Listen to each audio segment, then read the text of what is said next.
বন্ধ traffic booth থেকে দেহ উদ্ধার, চাঞ্চল্য ধূপগুড়িতে। শুক্রবার সকালে ধূপগুড়ি শহরের কুমলাই সেতু সংলগ্ন একটি পরিত্যক্ত ট্রাফিক বুথের ভিতর থেকে এক ব্যক্তির দেহ উদ্ধার হয়। জানা গিয়েছে, ট্রাফিক পুলিশের এই বুথটি তৈরি হওয়ার পর থেকেই দীর্ঘদিন ধরে বন্ধ অবস্থায় পড়ে রয়েছে। এই দিন সকালে স্থানীয়রা বুথের ভিতরে একটি দেহ পড়ে থাকতে দেখতে পান। এরপরই খবর দেওয়া হয় পুলিশকে। খবর পেয়ে ঘটনাস্থলে পৌঁছায় ধূপগুড়ি ট্রাফিক ওসি সহ পুলিশ বাহিনী। স্থানীয়দের দাবি, মৃত ব্যক্তি একজন ভবঘুরে এবং তাকে মাঝে মধ্যে আশেপাশের এলাকায় দেখা যেত। কবে থেকে ওই বুথের ভিতরে ছিলেন তা কেউ নিশ্চিত করে বলতে পারেনি। একটি বন্ধ ট্রাফিক বুথের ভিতরে কিভাবে ওই ব্যক্তির দেহ এলো তা নিয়ে পুলিশের ভূমিকা নিয়েও প্রশ্ন উঠতে শুরু করেছে। পুলিশ মৃতদেহটি উদ্ধার করে ময়নাতদন্তের জন্য পাঠিয়েছে। পাশাপাশি মৃত ব্যক্তির পরিচয় জানার চেষ্টা চলছে এবং পরিবারের সঙ্গে যোগাযোগেরও চেষ্টা চালাচ্ছে পুলিশ। কতদিন থেকে এরকম অবস্থা ছিল? এটা মোটামুটি 2 বছর, আপনি 2 বছরই দেখতেছি।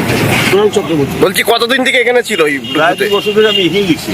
এই বুথে থাকতো? না না, এখানে থাকতে এখন থেকে কি হয়েছে, এই বুথটা তো বন্ধ। ঘুমাতো আজকে এখানেই পড়ে যাচ্ছে। কেমন ছিলেন, কি কি খেত, মানে মানুষ কতটা সময় দিতে? মানুষ কোনো সহযোগ করতো না, মানুষ এখানেই যা পাইতো এগুলোই খেতো আর কি। তো এখন কি হলো বডিটা?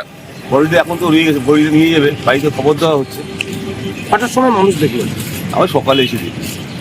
ঘটনাস্থলে কে কে উপস্থিত হয়েছে? জনগণের থানা থেকে আর প্রশাসন থেকে লোক আসছে, এখান থেকে আশেপাশে সবাই আছে, দোকানদাররা। আপনার নাম? তপন দা। এনাকে বললো যে প্লাস্টিক পোড়ায় একজন মারা গেছে। কোথায় মারা গেছে? হ্যাঁ, ওই পুলিশ ফাঁড়িতে ওখানে এই যে ঘুমায় ওখানে মারা গেছে। এটা কি পুলিশের বুথ? হ্যাঁ, পুলিশ ফাঁড়ি। এটা কি মানে চালু আছে বুথটা নাকি বন্ধ? না, বন্ধ আছে। আর কিভাবে এলো এই বডি, কিভাবে জানা যাচ্ছে? না, জানা যাচ্ছে না। ওখানে ঘুমাইতো প্লাস্টিক পোড়ায়। হ্যাঁ, এখানে ঘুমাইতো, এখানে ঘুমাই যায়।